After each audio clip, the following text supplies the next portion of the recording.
We live in a world of comfort. Clean water, hot food, electricity, the glow of screens that make us forget the dark outside. We have roofs that hum with heat, faucets that never run dry, and beds that cradle us in soft safety. But imagine, just for a moment, you wake up one day and it's all gone. No warm water, no roof, no connection, only trees, only cold, only silence. If you were lost in the wilderness, no food, no fire, no shelter, how long would you last before the silence starts whispering your name? Join us as we strip away comfort and face nature, the most honest teacher of all. Don't forget to subscribe and share, because sometimes a single view, a single story, can change how we see ourselves. Taiga, the 40-Day Survival Mission, Episode 2, The Fire Shock. The forest is colder today. It breathes differently. The air has weight, like invisible hands pressing on your chest. The sun slides behind the tree line, leaving behind a dull amber hue. I can feel the cold before it even arrives. Brenda wraps her arms tighter around herself, her breath rising in thin ghosts. "It's colder than yesterday," she murmurs. "It's not the air," I reply. "It's the silence." The taiga is deceptive. It looks still, but every tree, every gust of wind is waiting for you to make a mistake. Our shelter is nothing but branches and moss tied together with desperation. The tarp flaps uselessly in the wind, a reminder of how fragile our creations are compared to nature's indifference. I kneel beside our small pit, blackened stones marking where the last spark had died. My hands are stiff, the skin around my knuckles split and white. Every attempt at striking the flint feels slower, weaker. Click, click, click. Tiny sparks, like dying stars, vanish before touching the wood. Fire. It's not warmth. It's the line between memory and nothingness. Without it, the forest doesn't just freeze you. It erases you.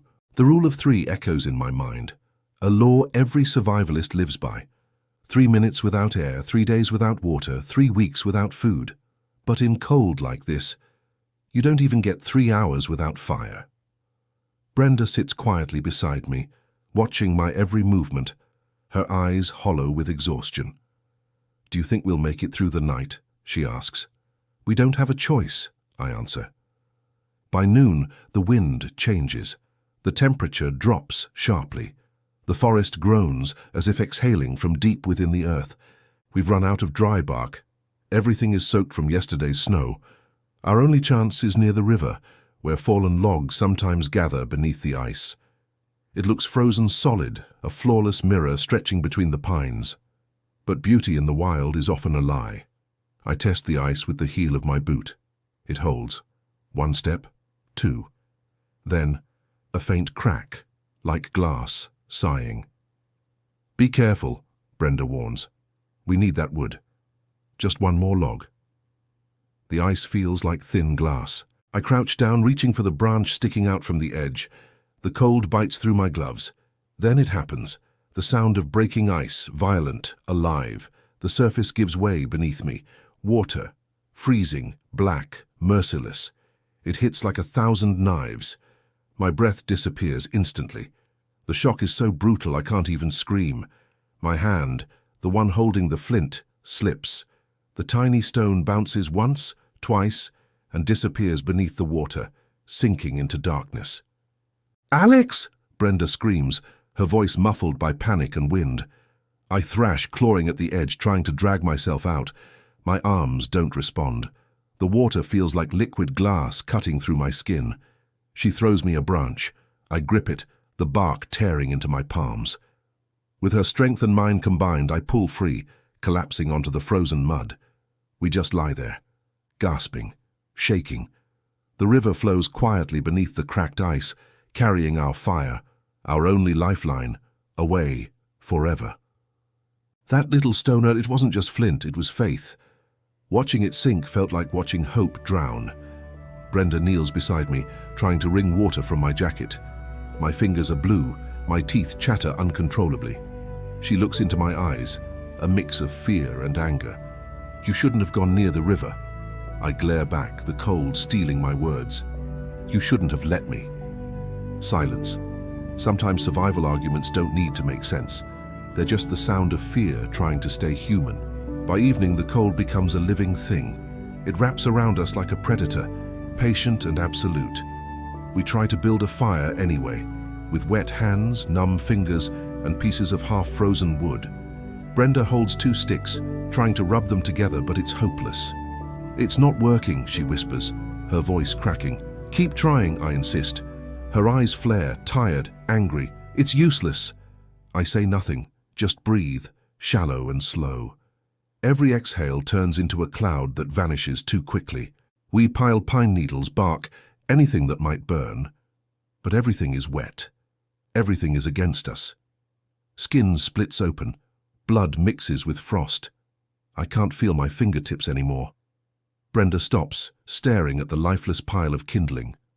She laughs, a quiet, broken sound. "We came here to prove we could live without the world, and now the world is proving it doesn't need us." I reach for her hand.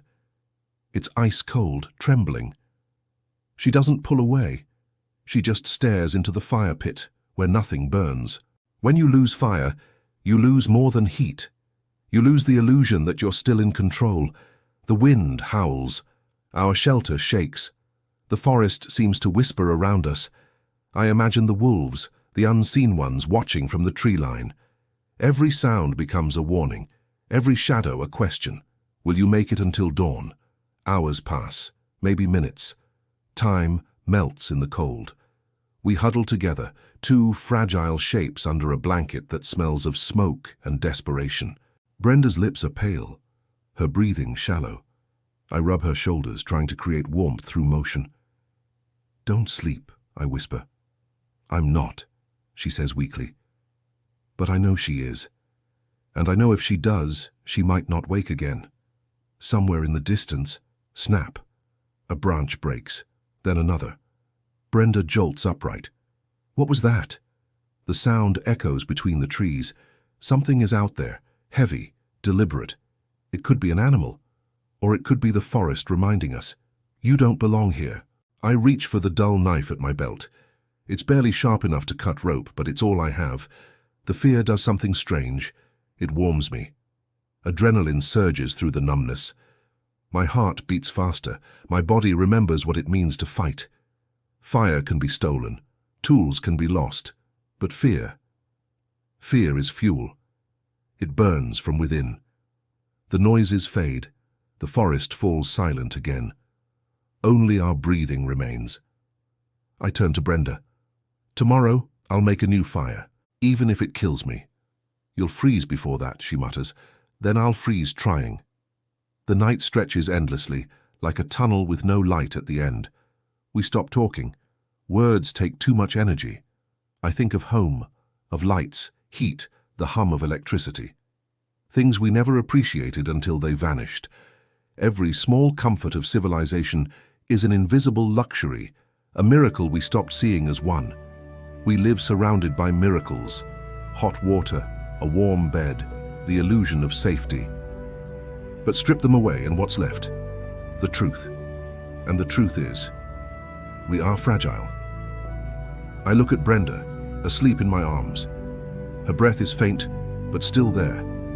I whisper to myself, "Tomorrow, there will be fire. There has to be." Above us, the sky ripples with faint light, the aurora bleeding through the clouds. It doesn't care who survives. It just exists, eternal, indifferent. The forest doesn't care if you live. It remembers only those who fight to stay alive. Taiga, the 40-day survival mission, episode 2, The Fire Shock. If you were in Alex's place, what would you burn to survive? Subscribe to the American mission to follow the next chapter.